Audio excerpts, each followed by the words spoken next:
TV9 ಡಿಜಿಟಲ್ಗೆ ಸ್ವಾಗತ. June 15, 2016ರಂದು Dharwad ಜಿಲ್ಲಾ panchayat BJP ಸದಸ್ಯ ಯೋಗೇಶ್ ಗೌಡರ ಮತ್ತು ಧಾರವಾಡ ನಗರದ ಸಪ್ತಾಪುರ ಬಡಾವಣೆಯಲ್ಲಿರುವಂತಹ ಉದಯ್ ಜಿಮ್ನಲ್ಲಿ, ಅಂದರೆ ಅದು ಅವರದ್ದೇ ಜಿಮ್, ಯೋಗೇಶ್ ಗೌಡ ಅವರದು, ಅಲ್ಲಿಯೇ ಭೀಕರವಾಗಿತ್ತು.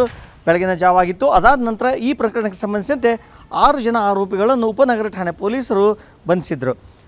ಈ ಸಂದರ್ಭದಲ್ಲಿ ಯೋಗೇಶ್ ಕುಟುಂಬಸ್ಥರು ನಿರಂತರವಾಗಿ ಹೇಳ್ತಾ ಇದ್ದರು, ಇದರ ಹಿಂದೆ ಪ್ರಭಾವಿ ವ್ಯಕ್ತಿಗಳ ಕೈವಾಡವಿದೆ, ಇದು ಕೇವಲ 6 ಜನರದಲ್ಲ, ಇದರ ಬಗ್ಗೆ ಏನು ಬೇರೆ ತನಿಖೆ ಆಗಬೇಕಂದ್ರೆ ವಿಶೇಷವಾಗಿ CBI ತನಿಖೆ ಆಗಬೇಕಂತ ಕೇಳ್ತಾನೆ ಇದ್ದರು. ಆದರೆ ಆಗಿನ ಸರ್ಕಾರ, ರಾಜ್ಯ ಸರ್ಕಾರ CBIಗೆ ಇದನ್ನು ವಹಿಸಲಿಲ್ಲ. ಇದನ್ನು ಸಂಪೂರ್ಣವಾಗಿ ತನಿಖೆ ಮಾಡಿದ್ದು ಉಪನಗರ ಠಾಣೆ ಪೊಲೀಸರು. ಇನ್ನೇನು ಆರೋಪ ಪಟ್ಟಿ ಎಲ್ಲ ಆಯಿತು, ಇನ್ನೇನು ಸಾಕ್ಷಿ ಎಲ್ಲ ಮುಗೀತು ಅನ್ನೋ ಹೊತ್ತಿಗೆ ಮತ್ತೆ ಯಡಿಯೂರಪ್ಪ ಸರ್ಕಾರ ಬಂತು. ಅಂದರೆ ಕುಮಾರಸ್ವಾಮಿ ಸರ್ಕಾರ 1 ವರ್ಷ ನಂತರ ಯಡಿಯೂರಪ್ಪ ಸರ್ಕಾರ ಬಂತು. ಯಡಿಯೂರಪ್ಪ ಏನು ಓಟ್ ಕೇಳೋಕೆ ಹೋಗಿದ್ರು, ಆ ಸಂದರ್ಭದಲ್ಲಿ ಅಮಿತ್ ಶಾ ಮತ್ತು ಯಡಿಯೂರಪ್ಪ ಇಬ್ಬರು ಹೇಳಿದರು ಏನಂದರೆ, ನಮ್ಮ ಸರ್ಕಾರ ಬಂತು ಅಂದರೆ ಅಧಿಕಾರಕ್ಕೆ, ನಾವು ಈ ಪ್ರಕರಣವನ್ನು CBI ತನಿಖೆ ಕೊಡ್ತೀವಿ ಅಂತ ಹೇಳ್ಬಿಟ್ಟು ಅದೇ ಹೇಳಿಕೆಯ ಹಿನ್ನೆಲೆಯಲ್ಲಿ CBI ತನಿಖೆಗೆ ವಹಿಸಲಾಯಿತು. ಅದಾದ ನಂತರ ಸಾಕಷ್ಟು ಬೆಳವಣಿಗೆ ನಡೆದು ಕೊನೆಗೆ ಅನೇಕರನ್ನು ವಿಚಾರಣೆ ಮಾಡಿತು CBI. ಅದರಲ್ಲಿ ಕೊನೆಗೆ 2020ರ ನವಂಬರ್ 5ರಂದು ಮಾಜಿ ಸಚಿವ ಹಾಗೂ ಕಾಂಗ್ರೆಸ್ ಮುಖಂಡ ವಿನಯ್ ಕುಲಕರ್ಣಿ ಅವರನ್ನು CBI ವಶಕ್ಕೆ ತೆಗೆದುಕೊಳ್ತು. ಅದಾದ ನಂತರ ಸಂಜೆ ಹೊತ್ತಿಗೆ ಅವರನ್ನು ಬಂಧಿಸಿದ್ದೀವಿ ಅಂತ ಅಧಿಕೃತವಾಗಿ ಘೋಷಣೆಯನ್ನು ಮಾಡ್ತೀವಿ. ಅದಾದ ಬಳಿಕ ನ್ಯಾಯಾಂಗ ಬಂಧನಕ್ಕೆ ಹೋದರು. ಏನು ಬೆಳಗಾವಿಯ ಜಿಲ್ಲಾ ಏನು ಕಾರಾಗೃಹ ಇದೆ, ಅಂದರೆ ಕೇಂದ್ರ ಕಾರಾಗೃಹ ಇದೆ, ಹಿಂಡಲ್ಗಾ ಜೈಲ್, ಅಲ್ಲಿ ಅವರನ್ನು ಇಡಲಾಗಿತ್ತು. ಒಟ್ಟು 9 ತಿಂಗಳ ಜೈಲು ವಾಸದ ನಂತರ ಸುಪ್ರೀಂ ಕೋರ್ಟ್ವರೆಗೆ ಹೋಗಿ ಅಲ್ಲಿ ಬೇಲ್ ಪಡೆದು ವಿನಯ್ ಕುಲಕರ್ಣಿ ಬಂದರು. ಈ ಸಂದರ್ಭದಲ್ಲಿ ಅವರಿಗೊಂದು ಸುಪ್ರೀಂ ಕೋರ್ಟ್ ಷರತ್ತನ್ನು ವಿಧಿಸಿತ್ತು. ಅದು ಏನು ಅಂದರೆ, ಯಾವುದೇ ಕಾರಣಕ್ಕೂ ನೀವು ಜಿಲ್ಲಾ ಪ್ರವೇಶನೂ ಮಾಡೋಗಿಲ್ಲ ಅಂತ. ಸಾಮಾನ್ಯವಾಗಿ ಸಾಕ್ಷಿಗಳ ಮೇಲೆ ಪ್ರಭಾವ ಬೀರೋದು ಅಂಥವೆಲ್ಲ ಇರ್ತದೆ, ಸಾಕ್ಷಿ ನಾಶ ಮಾಡಬಾರ್ದು ಅಂತ ಇರ್ತದೆ. ಅದ್ರ ಜೊತೆಗೆ ನೀವು ಜಿಲ್ಲೆಯನ್ನು ಪ್ರವೇಶಿಸಬಾರ್ದು ಅಂತ. ಯಾಕಂದರೆ ಇದನ್ನು CBI ಕೇಳ್ಕೊಂಡಿತ್ತು. ಯಾಕೆಂದರೆ ಅವರು ಪ್ರಭಾವ ವ್ಯಕ್ತಿಯಾಗಿರೋ ಹಿನ್ನೆಲೆಯಲ್ಲಿ ಸಾಕ್ಷಿಗಳ ಮೇಲೆ ಪ್ರಭಾವ ಬೀರ್ತಾರೆ, ಅಧಿಕಾರಿಗಳ ಮೇಲೆ ಪ್ರಭಾವ ಬೀರ್ತಾರೆ ಅಂತ ಹೇಳಿಬಿಟ್ಟು ಆರೋಪ ಮಾಡಿದ್ದು. ಈ ಹಿನ್ನೆಲೆಯಲ್ಲಿ ಅದನ್ನು ಗಮನಿಸಿದಂಥ ಸುಪ್ರೀಂ ಕೋರ್ಟ್ ಅವರಿಗೆ ಜಿಲ್ಲಾ ಪ್ರವೇಶಕ್ಕೆ ನಿರ್ಬಂಧ ಹೇರಿತ್ತು. ಅದಾದ ಬಳಿಕ ಕಳೆದ 6 ವರ್ಷಗಳಲ್ಲಿ ಅವರು ಧಾರವಾಡ ಜಿಲ್ಲೆಗೆ ಬಂದಿಲ್ಲ ಅಂದ್ರೇನು, 2 ಬಾರಿ ಬಂದಿದ್ದಾರೆ. ಒಂದು ಸಾರಿ ಅವರ ಪತ್ನಿಯವರಿಗೆ ಪವರ್ ಆಫ್ ಅಟಾರ್ನಿ ಕೊಡಬೇಕು ಅಂತೇಳಿ ಬಂದಿದ್ದರು. ಅದು ಕೆಲವು ನಿಮಿಷಗಳವರೆಗೆ ಇಲ್ಲೇ ಇದ್ದರು. ಅದಾದ ನಂತರ ಚುನಾವಣೆ ಸಂದರ್ಭದಲ್ಲಿ ಮತವನ್ನು ಹಾಕಲಿಕ್ಕೆ 3 ಗಂಟೆಗಳ ಅವಧಿಯನ್ನು ಕೋರ್ಟ್ ಕೊಟ್ಟಿತ್ತು. ಬಂದುಬಿಟ್ಟು ಓಟ್ ಹಾಕಿ ಹೋಗಿದ್ರು. ಅದಾದ ನಂತರ ಈ 2 ಬಾರಿ ಬಿಟ್ಟರೆ ಯಾವತ್ತೂ ಮತ್ತು ಅವರು ಜಿಲ್ಲೆಯನ್ನು ಪ್ರವೇಶಿಸ್ತಿಲ್ಲ. ಆದರೆ ಅವರಿಗೆ ಏನು ಜನಪ್ರತಿನಿಧಿಗಳ ವಿಶೇಷ ನ್ಯಾಯಾಲಯ ಶಿಕ್ಷೆಯನ್ನು ವಿಧಿಸಿತು. ಅಂದರೆ ಅವರಿಗೆ ಜೀವಾವಧಿ ಶಿಕ್ಷೆಯನ್ನು, ಅವ್ರು ಸೇರಿ ಒಟ್ಟು 16 ಜನರಿಗೆ ಜೀವಾವಧಿ ಶಿಕ್ಷೆಯನ್ನು ವಿಧಿಸಿತು ಏಪ್ರಿಲ್ ತಿಂಗಳಲ್ಲಿ. ಅದಾದ ಬಳಿಕ ಅವರು ಏನು ಜೈಲಿಗೆ ಹೋದರು. ಅದಾದ ನಂತರ ಮತ್ತೆ ಬೇಲ್ ಸಿಕ್ತು ಹೈಕೋರ್ಟಲ್ಲಿ.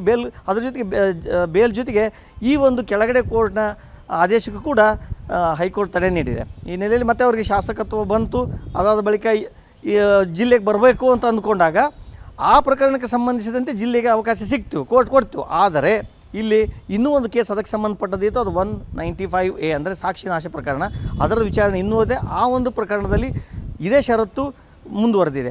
ಈ ಹಿನ್ನೆಲೆಯಲ್ಲಿ ಅವರಿಗೆ ಬೇಲ್ ಏನು ಕೊಟ್ಟರು ಕೂಡ, ಹೊರಗಡೆ ಬಂದರೂ ಕೂಡ ಜಿಲ್ಲೆಗೆ ಪ್ರವೇಶಿಸಿರಲಿಲ್ಲ. ಅದಕ್ಕಾಗಿ ವಿಶೇಷ ಮತ್ತೊಂದು ಅರ್ಜಿ ಹಾಕ್ಕೊಂಡ್ರು. ಅದಾದ ನಂತರ ಇದೀಗ ಏನು ಕೆಲ ದಿವಸ ಹಿಂದ್ಗಡೆ 42ನೇ JMFC ನ್ಯಾಯಾಲಯ ಅವರಿಗೆ ಅವಕಾಶ ಕೊಟ್ಟಿದೆ, ನೀವು ಜಿಲ್ಲೆಗೆ ಹೋಗ್ಬೋದು. ಆದರೆ ಅಲ್ಲಿ ಕೂಡ ಕೆಲವೊಂದು ಷರತ್ತನ್ನು ವಿಧಿಸಲಾಗಿದೆ. ಅದು ಏನು ಅಂದರೆ, ನೀವು ಏನು ಮತ್ತೆ ಸಾಕ್ಷಿ ನಾಶ ಮಾಡೋದಿರಲಿ ಅಂಥದ್ದು ಯಾವುದು ಮಾಡಬಾರ್ದು. ಒಂದು ವೇಳೆ ಹಾಗೇನಾದರೂ ಮಾಡಿದರೆ ನಿಮ್ಮ ಜಾಮೀನನ್ನು ರದ್ದು ಮಾಡಲಾಗುತ್ತೆ ಅಂತ. ಈ ನೆಲೆಯಲ್ಲಿ ಅವರು ಇವತ್ತು ಜಿಲ್ಲೆಗೆ ಬಂದರು. ಜಿಲ್ಲೆಗೆ ಬಂದಾಗ ಅವರಲ್ಲಿ ಸಾಕಷ್ಟು ಸಂತಸ ಇತ್ತು. ಯಾಕಂದರೆ ಇಷ್ಟೊಂದು 6 ವರ್ಷಗಳ ಬಳಿಕ, ಹೆಚ್ಚು ಕಡಿಮೆ 6 ವರ್ಷಗಳ ಬಳಿಕ ಜಿಲ್ಲಾ ಪ್ರವೇಶಕ್ಕೆ ಅವಕಾಶ ಸಿಕ್ಕು. ಇವತ್ತು ಬೆಳಗ್ಗೆ ಬಂದರು. ನೇರವಾಗಿ ಬಂದವರೇ ಮೊದಲು ಹಳ್ಳಿ ಮೂಲಕ ಬಂದು ಅದಾದ ನಂತರ ಮುರುಘಾ ಮಠಕ್ಕೆ ಹೋದರು. ಅಲ್ಲಿ ಗದ್ದುಗೆಗೆ ನಮಸ್ಕಾರ ಮಾಡಿದರು, ಇದು ಶ್ರೀಗಳ ಆಶೀರ್ವಾದ ತೆಗೆದುಕೊಂಡ್ರು. ಅದಾದ ನಂತರ ತಮ್ಮ ಕುಟುಂಬದವ್ರ ಜೊತೆಗೆ ಮನೆಗೆ ಬಂದರು. ಅಂದರೆ ಶಿವಗಿರಿ ಬಡಾವಣೆಯಲ್ಲಿರೋ ಮನೆ. ಅವರು ಸಾಮಾನ್ಯವಾಗಿ ಬಂದಾಗ ಮುಂಚೆ ಅಲ್ಲೇ ಇರ್ತಿದ್ರು. ಅಂದರೆ ಭಾಳ ವರ್ಷಗಳಿಂದ ಅಲ್ಲೇ ಇದ್ದಾರೆ. ಹಾಗಾಗಿ ಅವ್ರಿಗೆ ಅದು ಪ್ರೀತಿಯ ಮನೆ. ಅಲ್ಲಿ ಬಂದರು. ಅದಾದ ಬಳಿಕ ಏನು ಕಾರ್ಯಕರ್ತರನ್ನು ಮಾತಾಡಿಸಿದರು, ಅವ್ರ ಜೊತೆಗೆ ಕೆಲ ಕಾಲ ಕಳೆದರು. ಅದಾದ ನಂತರ ಅವರು ತಮ್ಮ ಪ್ರೀತಿಯ ವಿನಯ್ ಡೈರಿಗೆ ಹೋದರು. ಅಲ್ಲಿಂದ ಮತ್ತೆ ಸಿದ್ಧಾರೂಢ ಮಠಕ್ಕೆ ಹೋದರು. ಅಂದರೆ ಈ ಒಂದು ಸುಮಾರು 8-10 ದಿವಸ ಅವರು ಎಲ್ಲೂ ಹೋಗೋದಿಲ್ಲ. ಅಂದರೆ ಜಿಲ್ಲೆಯನ್ನು ಬಿಟ್ಟು, ಅಂದರೆ ಧಾರವಾಡ ಬಿಟ್ಟು ಎಲ್ಲೂ ಹೋಗೋಲ್ಲ. ಯಾಕಂದರೆ ಅವರು ಒಂದು ಮಾತನ್ನು ಕೇಳ್ಕೊಂಡಿದ್ದಾರೆ ತಮ್ಮ ಬೆಂಬಲಿಗರಿಗೆ, ನೀವು ಯಾರೂ ನಮ್ಮ ಮನೆಗೆ ಬರಬೇಡಿ, ನಾನೇ ನಿಮ್ಮ ಹತ್ರ ಬರ್ತೇನೆ. ಯಾಕಂದರೆ ಕೋರ್ಟ್ ಕೂಡ ಕೆಲವೊಂದು ಷರತ್ತು ವಿಧಿಸಿರೋ ಹಿನ್ನೆಲೆಯಲ್ಲಿ ಅನಿವಾರ್ಯವಾಗಿ ಅವನ್ನ ಪಾಲಿಸಲೇಬೇಕಾಗುತ್ತೆ. ಅದ್ರ ಜೊತೆಗೆ ಕಾರ್ಯಕರ್ತರು ಕೂಡ ಸ್ವಲ್ಪ ಕಾಳಜಿಯಿಂದನೂ ಇರಬೇಕಾಗುತ್ತೆ. ಈ ಹಿನ್ನೆಲೆಯಲ್ಲಿ ಅವರು ನಾನೇ ನಿಮ್ಮೂರಿಗೆ ಬರ್ತೀನಿ, ನಿಮ್ಮನ್ನು ವೈಯಕ್ತಿಕವಾಗಿ ಭೇಟಿ ಆಗ್ತೀನಿ ಅಂತ ಹೇಳ್ಬಿಟ್ಟು, ಅಂದರೆ ದಿವಸಕ್ಕೆ ಸುಮಾರು 5ರಿಂದ 6 ಊರುಗಳಿಗೆ ಹೋಗಿ ಆ ಗ್ರಾಮಸ್ಥರನ್ನು ಭೇಟಿಯಾಗೋ ಒಂದು ಕಾರ್ಯಕ್ರಮ ಇದೆ. ಹೀಗಾಗಿ 7-8 ದಿವಸ ಅವರು ಧಾರವಾಡದಲ್ಲೇ ಇರ್ತಾರೆ. ಈ ಹಿನ್ನೆಲೆಯಲ್ಲಿ ನೀವು ಯಾರು ಬರಬೇಡ ಅಂತ ಕೂಡ ಮನವಿ ಮಾಡಿಕೊಂಡಿದ್ದಾರೆ. ಒಟ್ಟಲ್ಲಿ ಇವತ್ತು ಅವರು ಧಾರವಾಡ ಎಂಟ್ರಿ ಆಗಿದೆ. ಆ ಮೂಲಕ ಅವರಿಗೆ ಸಂತಸ ಹೆಚ್ಚಾಗಿದೆ ಅಂತಲೇ ಹೇಳ್ಬೋದು. ಅದ್ರ ಜೊತೆಗೆ ಅನೇಕ ಷರತ್ತುಗಳಿರೋ ಹಿನ್ನೆಲೆಯಲ್ಲಿ ಅವರು ಹೆಚ್ಚಿಗೇನು ಯಾರ ಜೊತೆನೂ ಮಾತಾಡೋದಿಲ್ಲ.